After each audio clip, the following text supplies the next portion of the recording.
Alright, so good morning everyone. So this discussion, it will be recorded. So makikita niyo yung record logo natin dyan. So bakit siya recorded? Para sa mga kaklase po ninyo na hindi makaka-attend today. Kasi syempre, kailangan natin silang i-consider baka mamaya na nawalan ng internet, nagka-problema. So with this recorded video, pwede niyong balikan ng ating discussion kung sakali man na meron kayong hindi naintindihan at gustong linawin. So, let's start na po. So, for today, our topic would be about pagsasagawa ng kilos tungo sa kabutihang panlahat. So, katulad ng sabi ko last week sa inyo, ang ESP subject grade 9 level ngayon ay tungkol sa lipunan.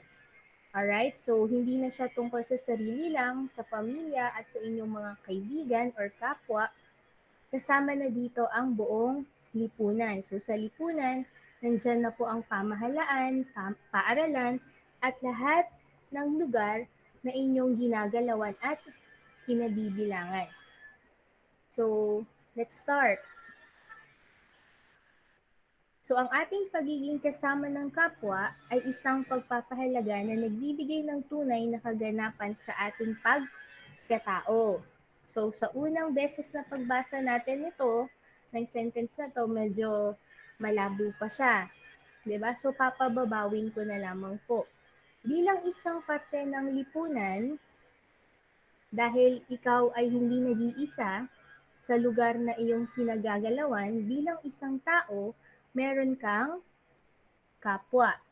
Okay, sino ba yung, ano bang example ng kapwa? Mga Anyone? kaibigan po. Very good. Pwedeng iyong mga kaibigan. Sino pa? Pamilya po. Pamilya. Very good. Sino pa po? Pamilya, kaibigan, mas malawak pa. Mga kapitbahay. Okay, kasama dyan ang mga kapitbahay ha. Huwag niyo silang kakalimutan. So kahit na hindi niyo sila kaano-ano, hindi kayo close, kapwa niyo pa rin yan. Kasi kabilang pa rin sila sa lugar na inyong ginagalawan. Alright? So ang tao daw, kailangan niya laging may pakikisama. Parang short word na itong dalawang word na to, pagiging kasama, ang short word po niyan ay pakikisama. Okay, so bilang isang parte ng lipunan, ang tao ay dapat na makisama sa kanyang kapwa. Kasi ang tao, kapag ka nakikisama siya or siya ay nakikihalubilo, ito daw ang nagbibigay sa kanya ng kaganapan ng kanyang pagkatao. So medyo malalim pa yan. So sinong makapagpapababaw ng ibig sabihin nito? Ano bang ibig sabihin ng kaganapan sa ating pagkatao? May idea ba kayo? Anyone? Anong ibig sabihin ng kaganapan ng pagkatao? Kapag ganap ka na, anong tinutukoy niyan?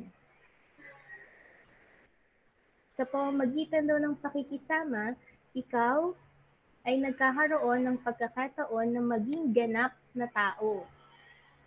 Ibig sabihin, bilang isang tao, tayo ay dapat na, ano po, anyone? Kapag-kaibigan. Okay, makipagkaibigan, makihalubilo. Kasi ang tao, hindi niya kayang mabuhay mag-isa. Alright? Hindi pwedeng siya lang.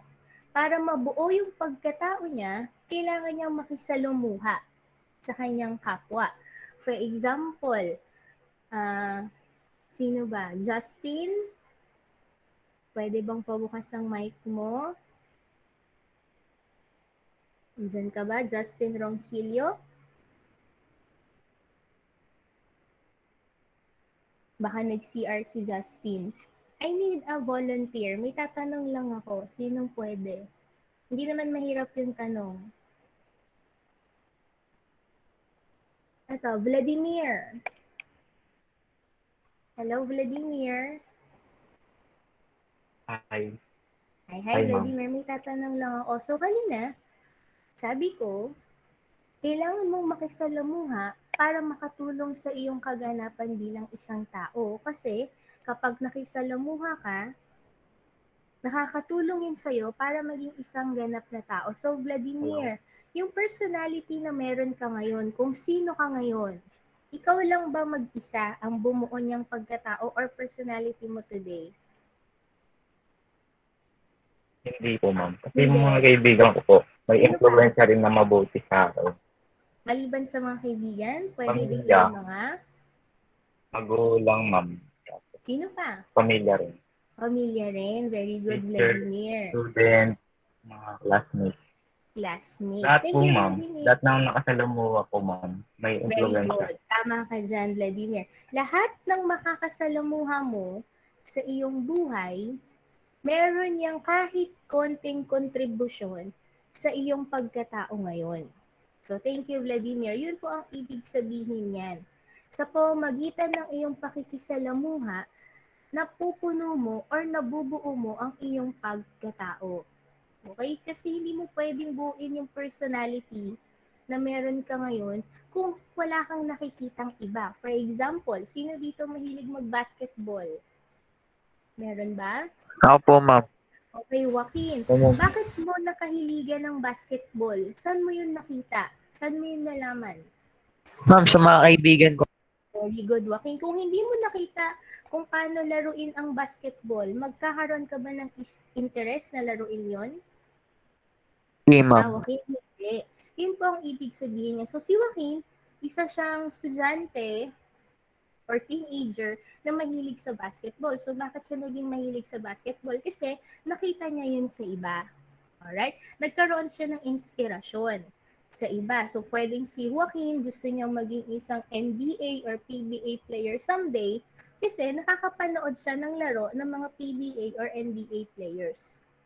So, yun po yan. Kung hindi ka nagkakaroon ng pagkakataon na makisama at makisalamuha sa iba, mahihirapan kang bumuo ng iyong pagkatao. So, maliwanag po ba yun? May tanong ba? Maliwanag ba ang lahat? Yes, ma'am. Okay, thank you, Joaquin, sa pagsagot. So, yun lang po ang ibig sabihin ng sentence na to. Baka kasi sa unang pagkakataon ng pagbabasa, medyo malalim pa. Pero yun lang ibig sabihin po niyan. Mabubuo ang iyong pagkatao sa pamamagitan ng pakikisama mo sa kapwa mo. So, let's proceed. So, on this lesson or discussion, meron tayong 4 na layunin na dapat niyong matutunan. So, by the way, if you wanted to take down notes using your notebooks, it would be better. Pero if not, okay lang din kasi recorded naman to, no? So, pwede nyo naman siyang balikan. So, nasa sa inyo na lamang po kung gusto nyo mag-take down notes. Kasi syempre, magkakaroon tayo ng short quiz after this discussion. Pero, huwag mo na kayo ma-pressure sa quiz. Hindi pa po yan ngayong araw. Pwedeng sa susunod na linggo, pagtapos pa ng ating discussion. So, ano ba mga matututunan natin sa module na to or sa lesson na to? So, una, malalaman natin kung ano yung mga elemento ng kabutihang panlahat. So, bakit natin kailangang malaman yan? Kasi bilang isang parte ng lipunan, kumikilos ka sa isang lipunan na hindi lamang ikaw ang nabibilang doon. Meron kang kasamang iba. So, bilang isang parte ng lipunan, kailangan mong isaalang-alang lagi ang kabutihang panglahat. So, syempre, marami sa atin or sa inyo, baka hindi pa familiar kung anong ibig sabihin nito. So, dito natin malalaman sa ating talakayan ngayon, ano bang ibig sabihin ng kabutihang panlahat. So, pangalawa, magbibigay ako ng mga halimbawa para mas madaling maintindihan. Halimbawa ng kabutihang panlahat sa pamilya. Kasi ang pamilya, this is the smallest form of the society o ng ating lipunan. Siyempre, kasama pa rin ang pamilya dyan. Paaralan, kasama dyan ang iyong mga kaibigan, kaklase, pamayanan, kanina nga sabi, kapitbahay, buong barangay, at mga taong nasa paligid mo. At siyempre, ang lipunan, ang pamahalaan, at mas malawak pang sakop ng lipunan. So, Dito rin, layunin din natin na dapat matutunan ninyo na mapangatwiranan na ang pagsisikap ng bawat tao na makamit ang kabutihang panlahat, kailangan na isabuhay ang moral na pagpapahalaga. So, ito medyo malalim pa tong word na to. Moral na pagpapahalaga or moral values. So, wag muna natin isipin yan. Saka na natin intindihin yan kapag nandiyan na tayo sa part na yan. Ano ba ang moral values? Ang moral values daw ang nagpapatatag sa lipunan. Alright? Kung meron kang values or morality, yun yung makakatulong para patatagin yung lipunan na kinabibilangan mo. But then again, hindi muna tayo magpo-focus dyan. And lastly, kailangan makagawa tayo ng proyekto na makatutulong sa pamayanan sa sektor ng pangkabuhayan, pangkultural, at pangkapayapaan. So, medyo mape-pressure agad kayo dito sa project, no? Again, chill lang po tayo, no pressure. Huwag mo na yung intindihin. Saka na kapag ipapagawa ko na po siya. Ito lang ay overview na dapat yung asahan throughout this module. Pero wag munang isipin. Kalma lang muna tayo. Chill lang muna. So let's start. Ano ba ang lipunan? Pwede bang basahin? Anyone na gustong magbasa? Jazzy, pakibasa po. Ano bang lipunan? Lipunan, isa o higit pang grupo ng mga tao na permanenteng naninirahan sa isang lugar na pinakikilos ng isang layunin tungo sa kabutihang panlahat. Thank you very much, Jazzy. So if you can observe here, ang lipunan, hindi ibig sabihin na naka-highlight or naka-emphasize yung word na isa. Hindi ibig sabihin niya na isang tao lang siya, ha? Ang lipunan, ang pinakamaliit na form niya ay isang grupo. Okay? Isang grupo o higit pang grupo ng mga tao. Maliwanag po ba? Kasi hindi mo pwedeng sabihin lipunan kapag ka mag-isa ka lang. Pwede siyang sabihin lipunan kapag ka isang grupo na siya. So, more than one person. So, isang grupo or higit pang grupo ng mga permanenteng naninirahan sa isang lugar. Anong ibig sabihin po nun? Kapag permanente sa isang lugar, ibig sabihin po, aalis ka ba? Kapag permanente ma'am. na, yes, Joaquin, anong ibig sabihin nun? Sa isang lipunan, ito yung mga tao na, Joaquin? Ano ulit yung tanong? Ano ibig sabihin ng permanenteng naninirahan sa isang lugar? Pag permanente na, Hindi na po aalis sa komunidad, parang ganun, ma'am. very good, Joaquin. Kapag permanente na, ibig sabihin sila yung mga member ng lipunan na wala nang balak pang umalis. Okay? At dahil permanente sila doon, permanent resident, pwede ding ibig sabihin yan, doon sila pinanganak, doon na sila lumaki, at doon na sila tatanda hanggang sa sila ay mamatay. Alright? So, yun ang ibig sabihin ng lipunan. Isang grupo na permanente sa isang lugar. At syempre, dahil permanent ka na doon, wala ka nang balak umalis, bilang isang miyembro, kayo ay may layunin tungo sa kabutihang panglahat.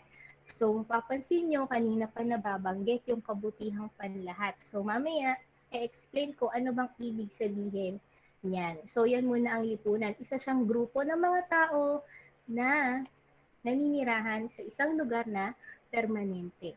So, eto na. Ano ba ang kabutihang panlahat? Ang kabutihang panlahat, ito daw ay natural na kalikasan ng lipunan. Pag sinabi nating natural, ano kayang ibig sabihin nun? Kapag, kunwari, sa pagkatao mo, pag sinabing natural na singer ka, natural na dancer ka, anong ibig sabihin nun? Kapag natural na sa'yo ang isang bagay, Parang Original inborn na, po. ma'am. yes, Sophia? Original.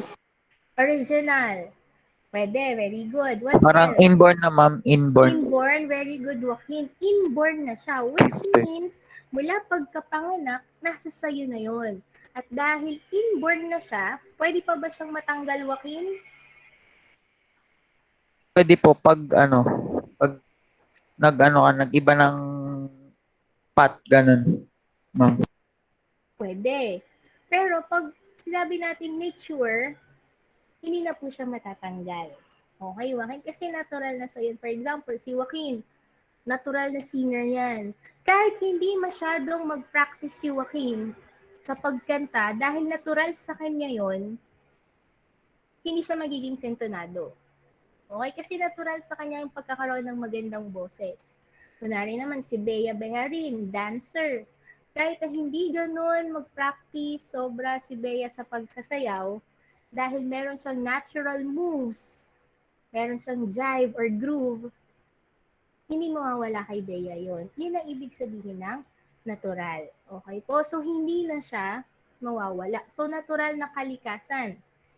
Okay, likas na sa lipunan or natural na sa lipunan na magkaroon ng kabutihang panglahat. Okay, tatandaan niyo itong salitang to ha, panglahat. Pag sinabing panlahat, syempre, walang maiiwan. Lahat kasali. So, paano ba nakukuha ang kabutihang panlahat? Ito ay makukuha or makikita sa pamamagitan ng pakikipamuhay sa kapwa-tao. So, kung maaalala niyo yung unang sentence natin kanina, bilang isang tao, kailangan mong makisalamuha, kailangan mong makisama. Sa pamamagitan ng pakikisama mo na yon, yan ang makakatulong sa'yo upang makuha ang kabutihang pang lahat. At hindi po siya makukuha, syempre pag sinabing lahat, pwede mo bang makamtan ng nag-iisa ang kabutihan? Syempre hindi. 'Di ba? Kasi nga, panlahat dapat yan. So, never mo siyang makukuha pag mag-isa ka lang. Kailangan kasama mo yung iba at syempre ang lahat. So, never mo siyang makukuha ng mag-isa. So, bilang pinag-uusapan natin ang common good or kabutihang panlahat, pwede bang pakibasa to, Charlie Mar? Nandiyan ka pa ba? Okay, Charlie Mar. Nabubuhay ang tao hindi lamang para sa kanyang sarili, para sa ibang kundi para sa ibang tao. So, Charlie Mar, nabubuhay ka rin ba para sa iba? Yes, ma'am. Para kanino? Para kanino ka bumabangon? Sa kapatid ko, ma'am, kasi kami dalawa na lang. Sa magulang ko, ma'am. Oo. So, ang tao daw, thank you Charlie Mar for sharing, ang tao, kailanman, hindi yan mabubuhay ng mag-isa. Ang tao ay nabubuhay para sa kanyang sarili. Siyempre, kailangan mo munang alagaan ng sarili mo bago ang iba. So, ang tao nabubuhay para sa kanyang sarili, pero hindi lang para sa sarili niya, kundi para din sa ibang tao. Bakit? Kasi kapag wala kang kasamang iba, ano kayang feeling kapag mag-isa ka lang talaga dito sa mundo? Magkakaroon ka pa ba ng dahilan para manatiling buhay? Arens? May gusto ka bang sabihin? Yes, Arens. Pwede pa po, pwede rin pong hindi. Pero ano yung mas sagot mo?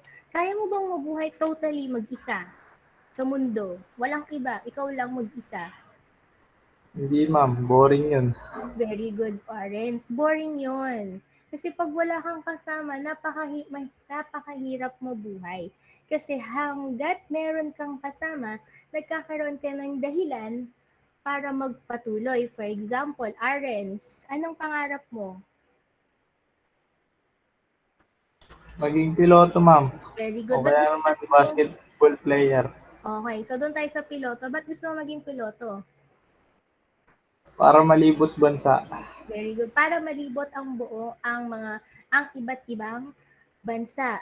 So, pwedeng dahilan dyan kasi gusto mong makakita ng iba't ibang kultura, ng ibang tao, iba't ibang lugar na makikita sa iba't ibang bansa. Ibig sabihin, si Aaron, siya ay inspired or nagkakaroon siya ng inspirasyon na makakita pa ng iba.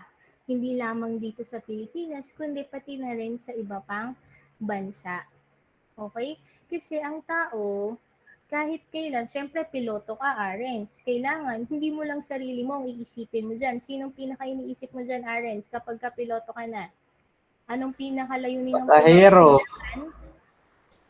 Anong tungkol sa pasahero mo? Kailangan Safety. safety. So, kailangan may ihatid mo sila ng safe sa kanilang destinasyon. Kasi, ang bawat pangarap na binubuo ng tao, mainly pagiging piloto, pagiging basketball player, lahat yan tungkol sa paglilingkod sa iba eh. Kasi kunwari sa piloto, ang piloto, naglilingkod siya para sa kanyang mga pasahero. So, nabanggit din ni Arens, gusto niya maging NBA player. So, sino kaya yung pinaglilingkuran ng mga basketball player? Sino yung piniplease nila? Sino yung mga gusto nilang pasayahin? Sarili lang ba nila?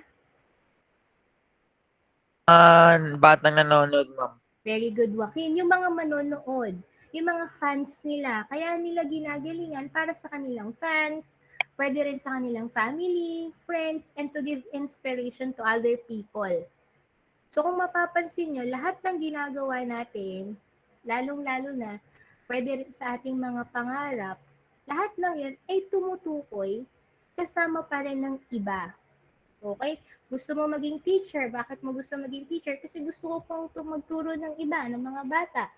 Ba't mo gusto maging police? Kasi gusto ko pong protektahan yung mga tao mula sa mga kriminal.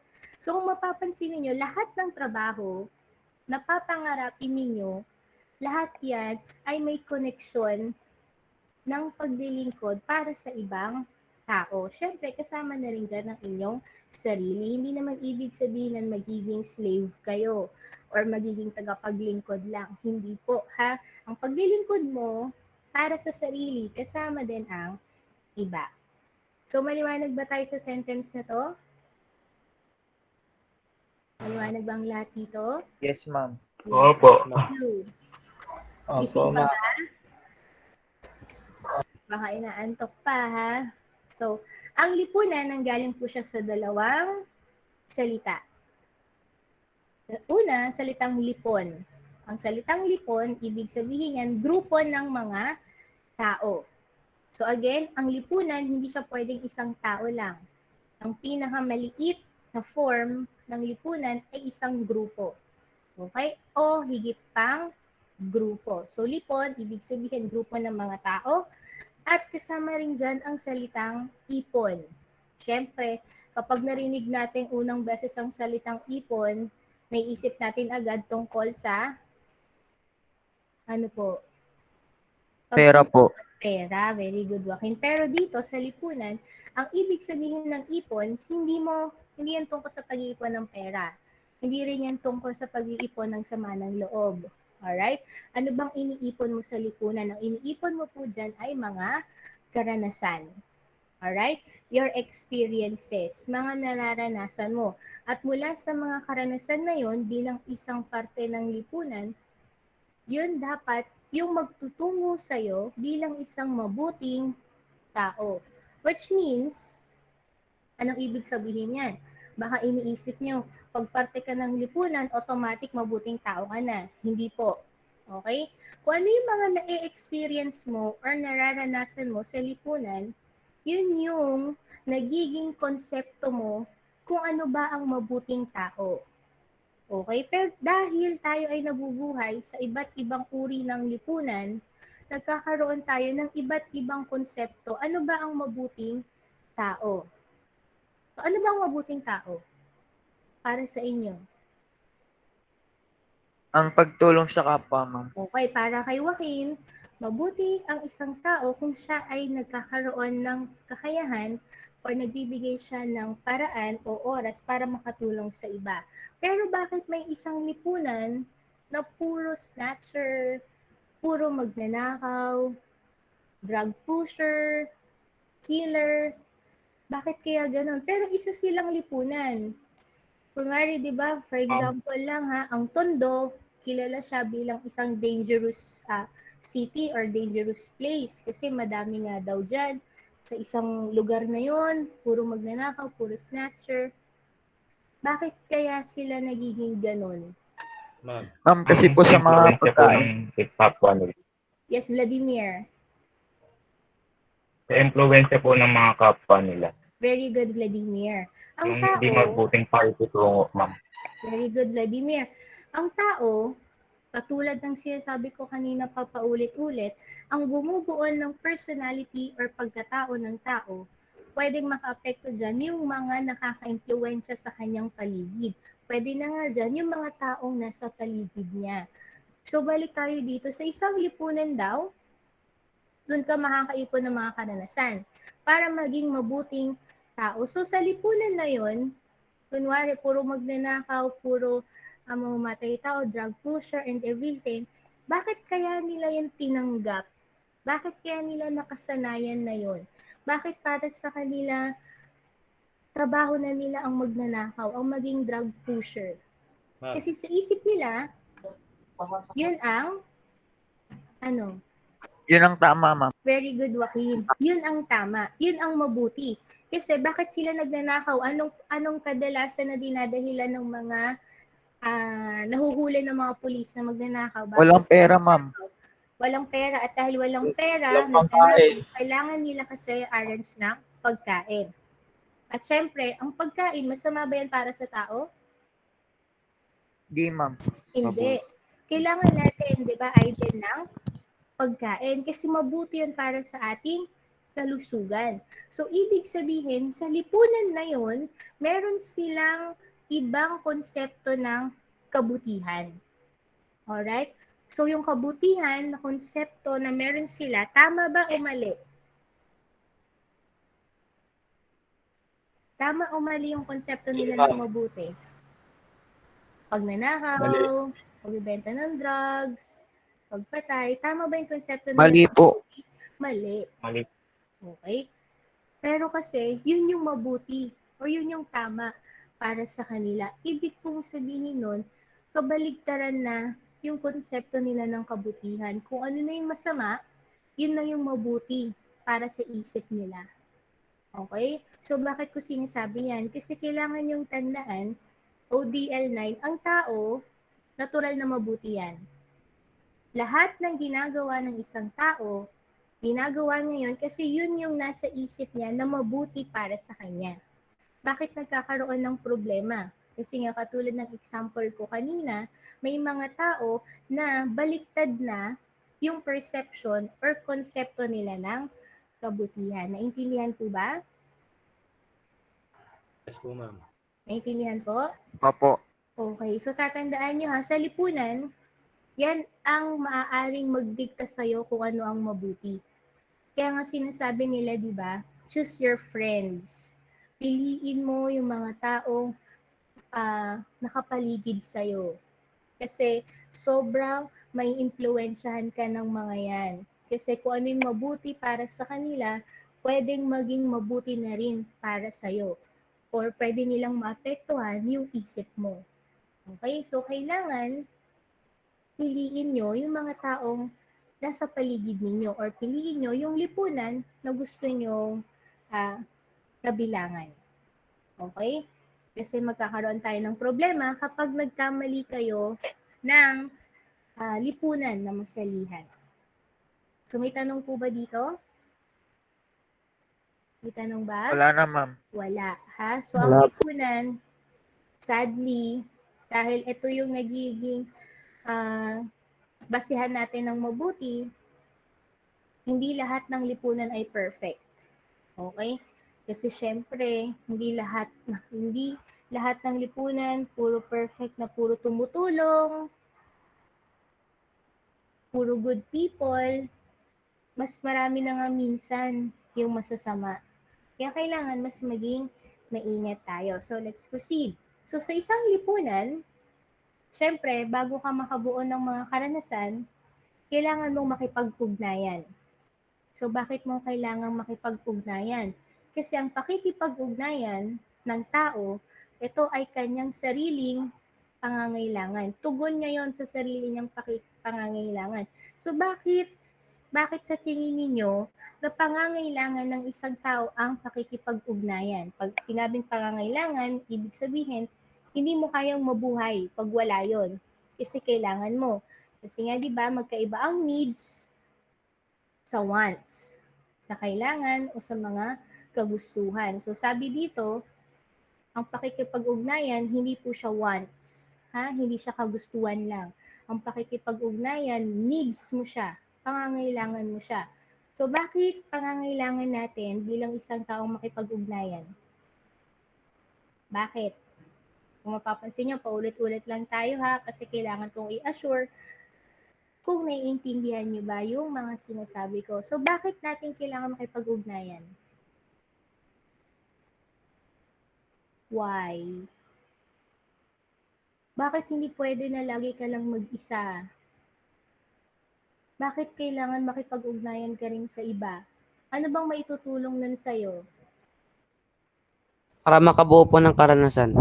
Yes, Adrian, very good. Kasi pag wala kang experiences, exactly, Adrian, pag wala kang mga karanasan, wala kang matututunan.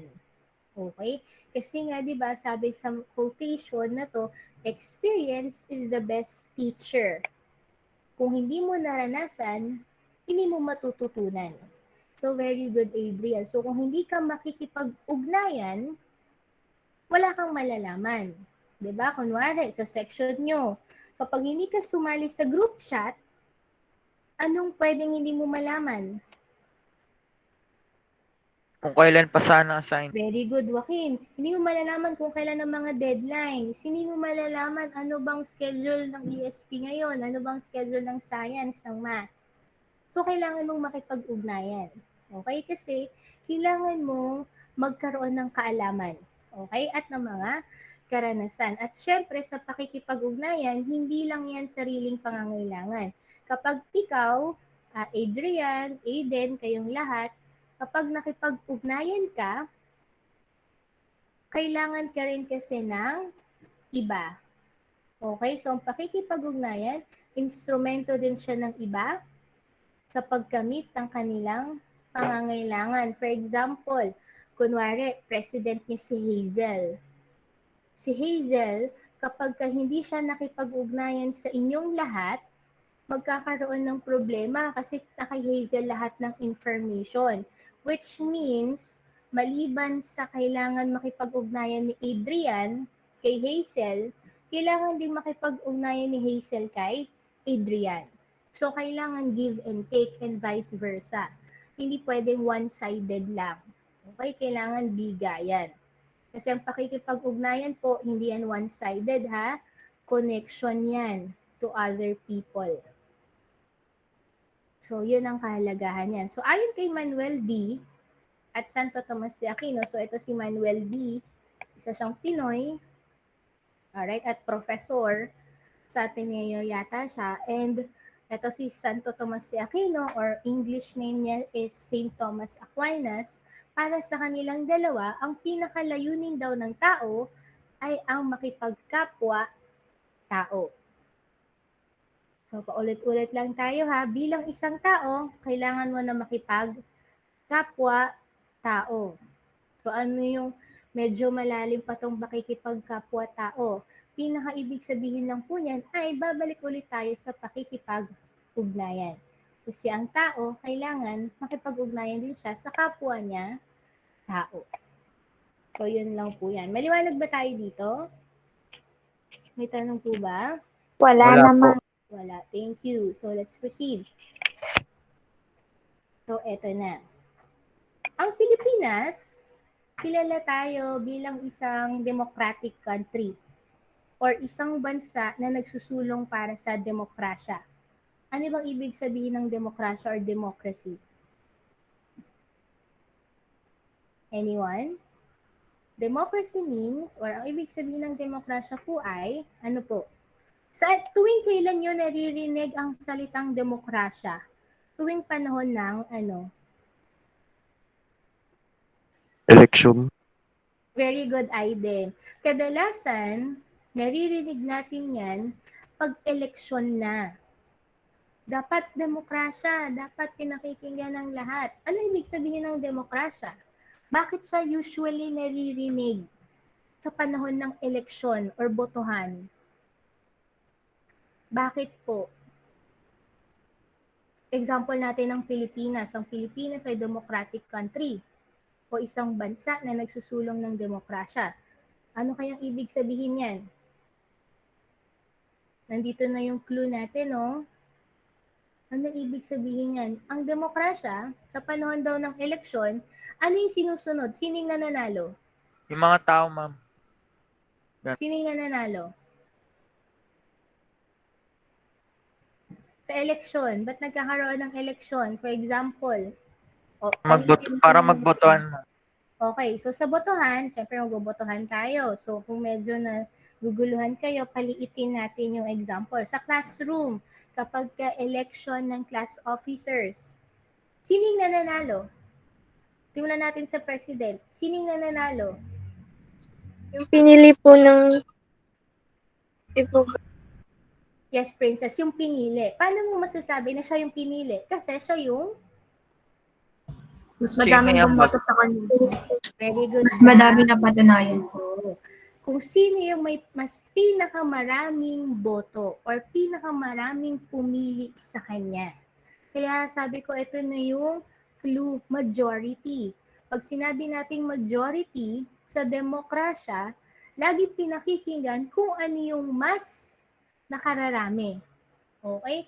So sa pagiging presidente sa classroom, for example, ang pinakamataas na nakakuha ng boto ay si Prince Azarcon, ibig sabihin, kaya siya nanalo kasi nasa kanya ang majority ng klase.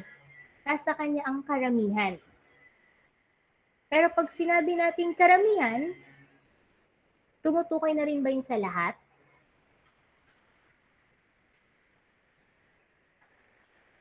Opo, ma'am. Hindi, ma'am. Yes, Charlie Mar, bakit hindi?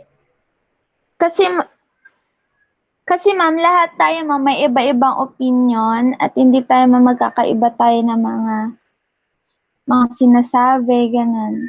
Oo. So pag sinabi nating majority, thank you Charlie Mar, ang pinakinggan lang doon ay yung mas nakararami. So sabi nga ni Charlie Mar, meron tayong iba't ibang opinion, which means majority ng ODL9 bumoto kay Prince Azarcon. Pero sa majority na yon, pwedeng hindi kasama si Charlie Mar, pwedeng hindi kasama si Sofia, si Tristan, si Vladimir, at si Saludo.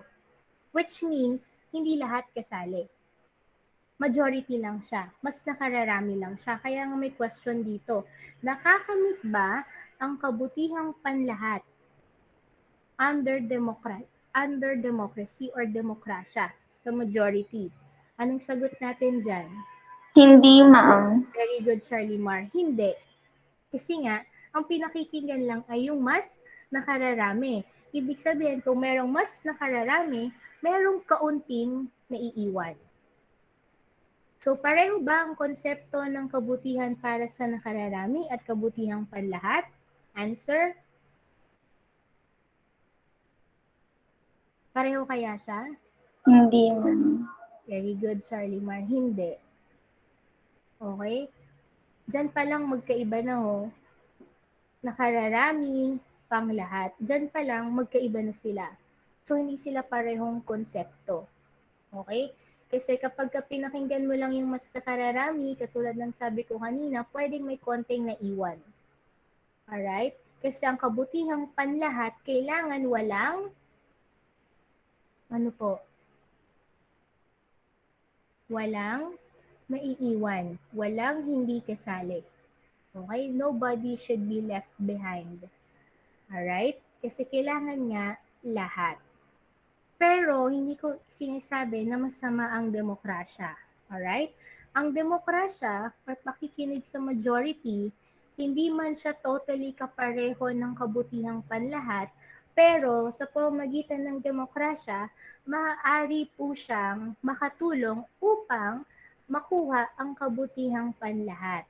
Alright? Pero hindi siya totally kapareho ng kabutihang panglahat. For example, pinili ninyong karamihan na maging presidente si Princess. Okay? So, hindi pinili. So, naiwan si Saludo, si Vladimir, si Tristan, si Sofia, at si Charlie Mar. So, itong limang to na hindi pumoto kay princess, para maging kabutihang panlahat siya, anong gagawin ninyo? Para hindi na maiwan tong 5. Pwede ninyong kumbinsihin yung 5, uy, boto natin si princess. Kasi si princess, mabait yan, madaling kausap, madaling lapitan. So, ibibilong niyo itong 5. Para lahat, hindi na lang majority, lahat kasali na. Okay? So again, ang demokrasya, hindi siya totally kapareho ng kabutihang panlahat, pero makakatulong siya tungo sa common good or kabutihang pang lahat. So ayon sa Catechism of the Catholic Church, so itong picture na to, libro yan. Okay? Ano yung libro na yan? Ang Catechism of the Catholic Church, ito ay libro na prinomote or pinasikat ni Pope John Paul II. Yung libro na yan, nilalaman yan lahat ng paniniwala ng mga Katoliko. Okay? So bilang isang Katoliko, ayon sa libro na to, ang kabutihang panlahat daw ay isang panlipunang gawain ng isang tao kasama ang kanyang pangkat or grupo na makamit nila ang kaganapan ng kanilang pagkatao. Alright? So kung lagi kang nasa kabutihang panglahat, hindi mo iniisip ang mas nakakarami lang, hindi mo iniisip ang sarili mo lang, iniisip mo ang lahat, yan ay makakatulong sa'yo bilang isang ganap na tao. So, meron tayong 3 elemento ng kabutihang panlahat. Okay? So, ano ba yung elemento? Ibig sabihin po, itong 3 bagay na to, ito ang makakatulong sa atin upang makamit ang kabutihang panglahat. Okay? So, hindi lang ng mas nakararami, kundi ng lahat. So, unang elemento ay pagrespeto sa kapwa. Pangalawa ay pagpapaunlad sa lahat ng tao. And pangatlo, kapayapaan. So, iisa-isahin natin yan. So, ang unang elemento ay ang pagrespeto sa kapwa-tao. So, with the word respect, ibig sabihin yan, iniisip mo yung kapakanan ng iba. So, paano mo iisipin yung kapakanan ng iba? Diyan na papasok ang saligang batas. Okay. So, tanong ko sa inyo dito. Ano bang naitutulong ng batas sa isang lipunan? Paano niya nabibigay ang respeto sa tao? Ano bang naitutulong ng batas? Bakit may batas? Bakit may batas? Anyone? Ano bang naitutulong yan sa atin? Yung iba, sasabihin, ayaw nila ng batas. Kasi feeling nila hindi sila nagiging malaya. Kasi nalilimitahan yung gusto nilang gawin. Kasi kailangan nilang sumunod sa rules. Sa mga batas na meron tayo. Pero sabi dyan, sa saligang batas, dito daw na ipapakita ang respeto sa tao. So sabi ni Corinne, upang maging maayos at may disiplina ang mga tao, very good Corinne, that's correct. Kapag kasi walang batas, syempre magkakaroon ng kaguluhan.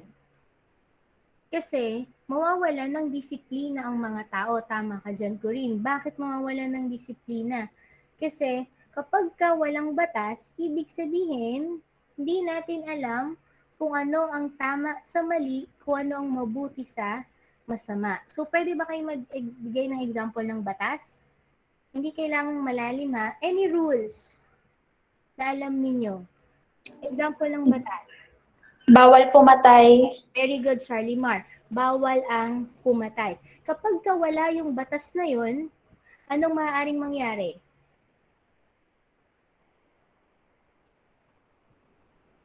Pag walang batas na bawal pumatay, anong maaaring mangyari sa atin? Daragsa ang mga maraming krimen. Oo, for example, familiar ba kayo sa movie na The Purge? Opo, ma'am. Opo, ma'am. Opo, ma'am.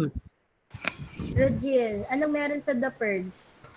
Napatay po lahat ng tao. Very good. So, merong oras sa The Purge na pwede kang pumatay. Pwede kang magnakaw, pwede kang mang-rape, pwede kang mag-drugs, anything legal. Kasi kapag oras na ng The Purge, pwede mo nang gawin lahat ng gusto mo. Pag pwede mo nang gawin lahat ng gusto mo, ibig sabihin wala ng batas.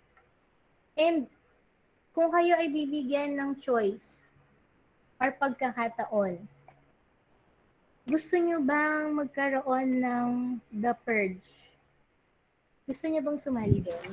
Hindi Kaya po. po, Opo, ma'am, Opo. para mabawasan po yung populasyon ng Pilipinas. O yung iba meron. Pero seriously, Pwede. gusto nyo ba? For example, nandyan kayo sa loob ng bahay nyo ngayon, di ba?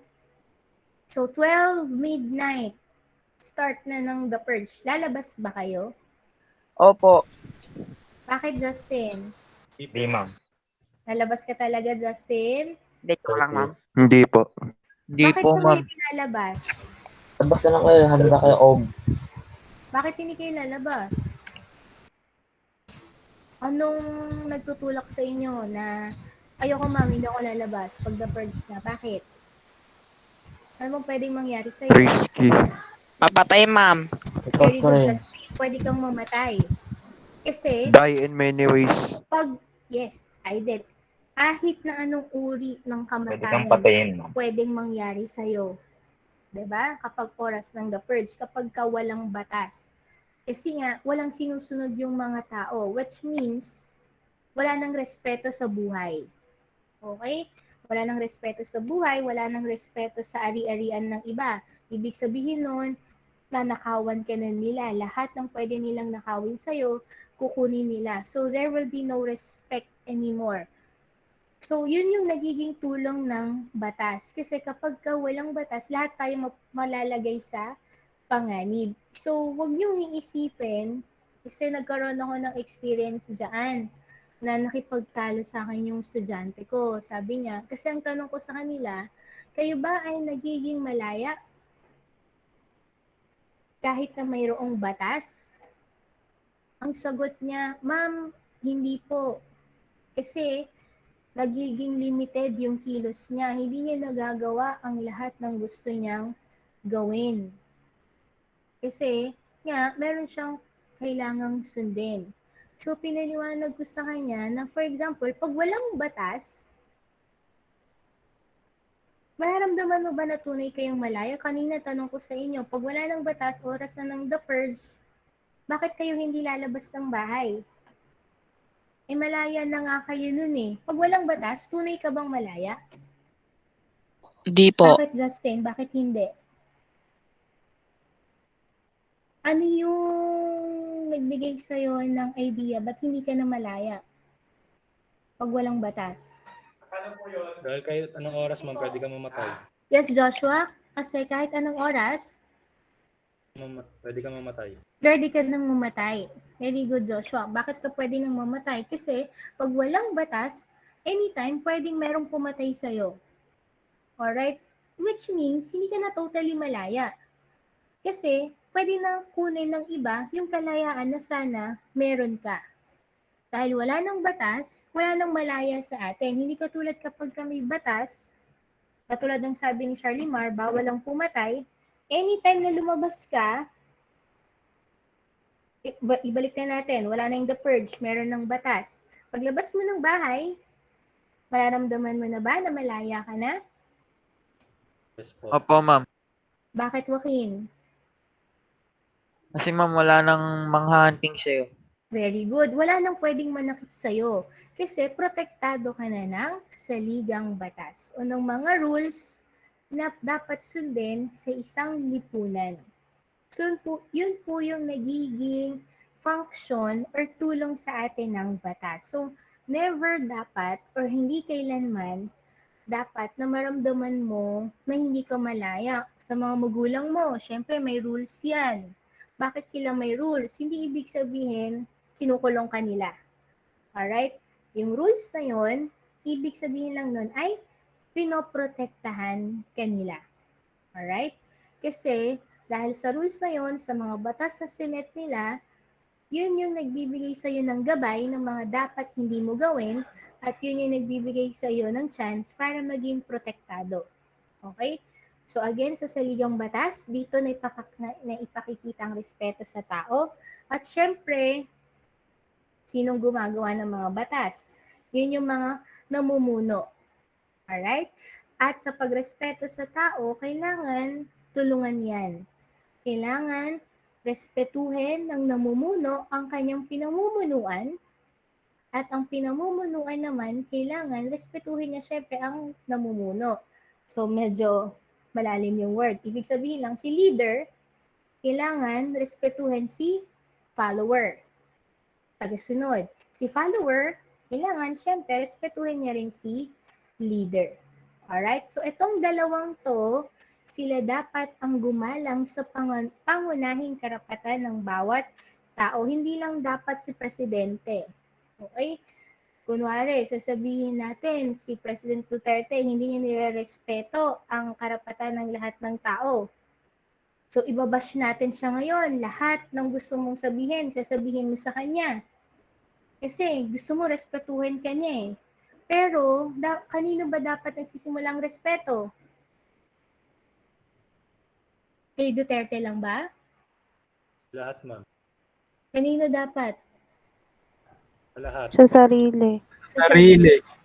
Okay? Kasi hindi ka re-respetuhin ng iba kung hindi mo rin sila kayang respetuhin. Yun po ang ibig sabihin yan. So, kailangan gumalang ka sa karapatan ng tao, galangin mo yung karapatan ng leader. Siyempre, pagka ginagalang mo si leader, gagalangin ka rin niya bilang follower. At siyempre, bilang isang leader, kailangan galangin mo rin yung karapatan ng iyong mga pinamumunuan o ng iyong nasasakupan. Kailangan give and take. Kailangan two sides. Kasi sa relasyon, napakahirap ng one-sided. Tama ba? May experience nyo na ba yun? One-sided relationship? May experience nyo na ba yun? Sa relasyon, okay lang ba na one-sided lang? Okay lang ba yun para sa inyo? Anyone? Pag sinabing relationship or relasyon, possible ba siyang mangyari one-sidedly? Kunwari, si Vladimir at si Zam. Para kay Vladimir, meron silang relasyon ni Zam. Pero si Zam, hindi niya alam na para kay Vladimir, may relasyon pala sila. So, pwede ba nating tawagin na relationship yon? One-sided lang? Si Vladimir, Di, ma'am. alam? Hindi. Bakit, Joaquin? Or Joshua? Bakit Joshua? Bakit hindi?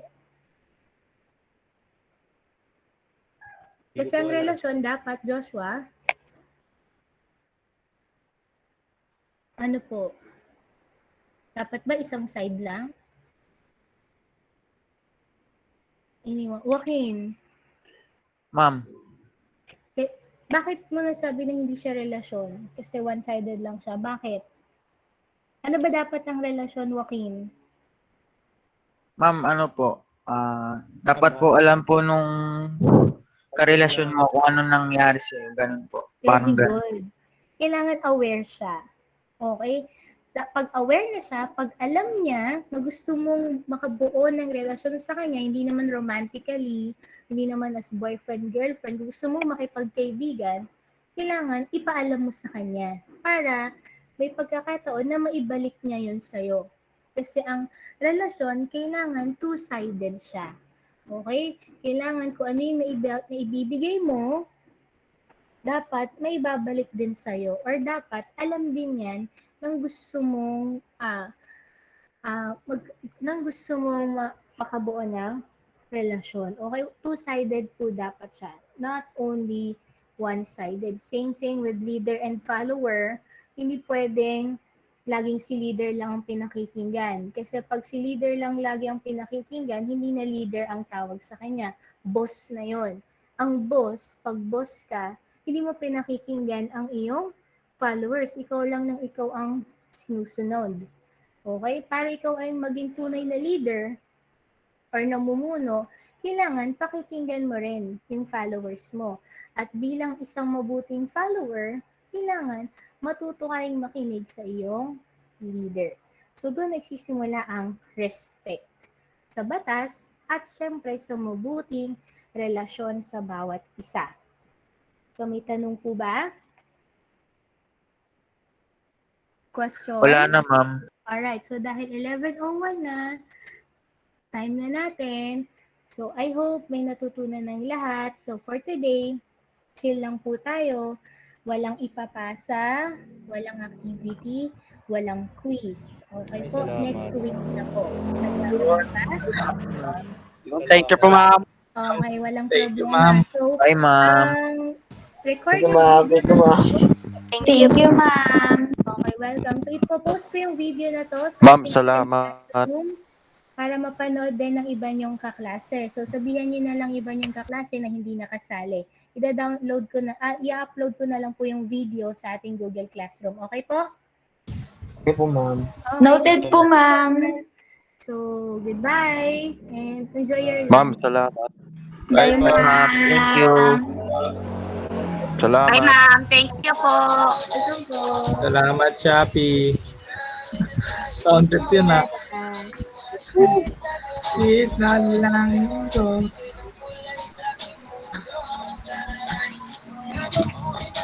Thank you po. You're welcome. Enjoy your lunch.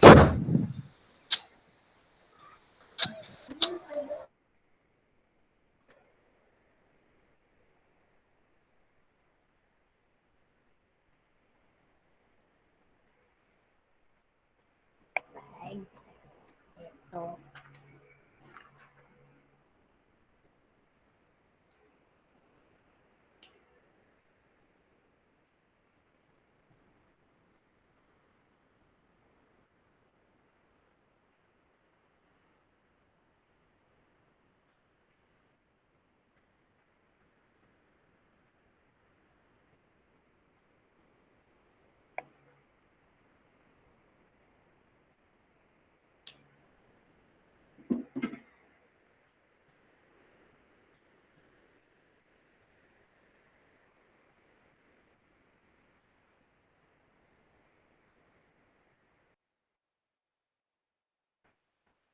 Bye, Aiden.